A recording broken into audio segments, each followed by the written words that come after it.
कुठले कुठले कार्यक्रम आम्ही राबवणार आहोत हे आपल्याला अजितदादांनी सगळ्यांनी सांगितलं। अजितदादांचं वैशिष्ट्य असं आहे की जवळपास 1 लाख कोटी रुपयाची वेगवेगळ्या समाजाला हे पैसे दिले जाणार आहेत। 1 लाख कोटी रुपये, मग ते महिलांना दिले जाणार, ते शेतकऱ्यांना दिले जाणार, ते विद्यार्थ्यांना दिले जाणार, सगळ्यांना दिले जाणार। आणि त्याची जबाबदारी जी आहे मुख्यमंत्री आणि उपमुख्यमंत्री आम्ही सगळ्यांनी ही अजितदादांच्या खांद्यावर टाकलेली आहे। कारण आम्हाला खात्री आहे की अजितदादांच्या खांद्यावर जी जबाबदारी आम्ही टाकू ती जबाबदारी ते पूर्ण केल्याशिवाय राहणार नाहीत, म्हणून ते जबाबदारी त्यांच्या खांद्यावर आहे। आता एक तुम्हाला सांगतो सगळ्या भगिनींना आणि भावांना सुद्धा की आमच्या सगळ्या भगिनींचे अर्ज भरा। ज्यांनी सुनेत्राताईंना मतदान केलं त्या भगिनींचे पण अर्ज भरा आणि ज्यांनी सुप्रियाताईला मतदान केलं त्यांचे सुद्धा अर्ज भरा।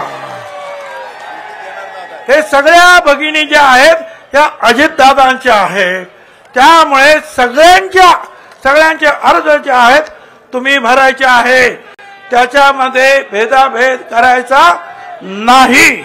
आता मी एक गोष्ट सांगणार आहे, जरा शांततेने ऐका। आता या बाबतीमध्ये इथे सांगण्यात आलं की होय आरक्षणाचा प्रश्न जो आहे अख्ख्या राज्यभर गाजतोय। काही लोकांचा प्रयत्न आहे की आपापसामध्ये लढाया मारामारे दंगे व्हावे, त्याने अरे म्हटलं की आम्ही कार्य म्हणावं। माझी आपल्याला सगळ्यांना विनंती आहे, मराठा समाजाला आरक्षण मिळालं पाहिजे ही आमची भूमिका आहे। छत्रपती शिवाजी महाराज फुले शाहू आंबेडकरांच्या मार्गाने आम्ही जाणार आहोत। आमचं म्हणणं एवढंच आहे की दुसऱ्या कोणाला ज्यांना आरक्षण मिळालं त्यांच्यावर अन्याय होणार नाही एवढी आमची काळजी आपण घेतली पाहिजे। मला या ठिकाणी एकच प्लीज 2 मिनिटं शांतपणे ऐका मी काय म्हणतो ते। आणि हे सगळी जे आहे हे आरक्षणाचं भांडण मिटवावं म्हणून एक 4 दिवसापूर्वी तिकडे सह्याद्रीला सरकारनं मीटिंग बोलवली की सगळ्या पक्षाच्या नेत्यांनी तिथे यावं, मार्गदर्शन करावं की हे सगळं प्रकरण शांत कसं होईल, सगळ्यांना न्याय कसा मिळेल यासाठी आपण प्रयत्न केला पाहिजे। आता हे जेव्हा कळलं आम्ही तर जाणारच होतो, परंतु विरोधी पक्षाचे जे सगळे नेते आहेत त्यांनी सुद्धा येणं क्रमप्राप्त। मी स्वतः वडेट्टीवारांना सांगितलं बा तुम्ही पण या, कायदा काय म्हणतो हे त्यांना जे आहे वेगवेगळ्या ॲडव्होकेट जनरलने जे काही सांगितलं त्या कॉपीज त्यांना दिल्या। मी जितेंद्र आव्हाडांना सुद्धा बोललो, त्यांना सुद्धा कायद्याच्या काही कॉपीज दिल्या आणि त्यांना सांगितलं की काही करा आणि शरद पवार साहेबांना सुद्धा बोलवून घ्या।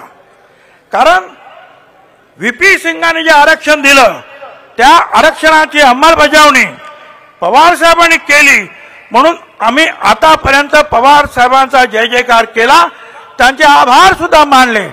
परंतु ज्या वेळेला अशा आरक्षणाच्या बाबतीमध्ये ज्या वेळेला काही प्रश्न निर्माण होतात त्यावेळेला अपेक्षा ही आहे की महाराष्ट्राचे एक ज्येष्ठ नेते म्हणून पवार साहेबांनी सुद्धा तिथे यायला पाहिजे होतं। परंतु असं सांगितलं जातं की सगळे येणार होते, पण 5 वाजता बारामतीवरून कुणाचा तरी फोन गेला आणि विरोधी पक्षाचे सगळे येणारे नेते यांनी बहिष्कार टाकला।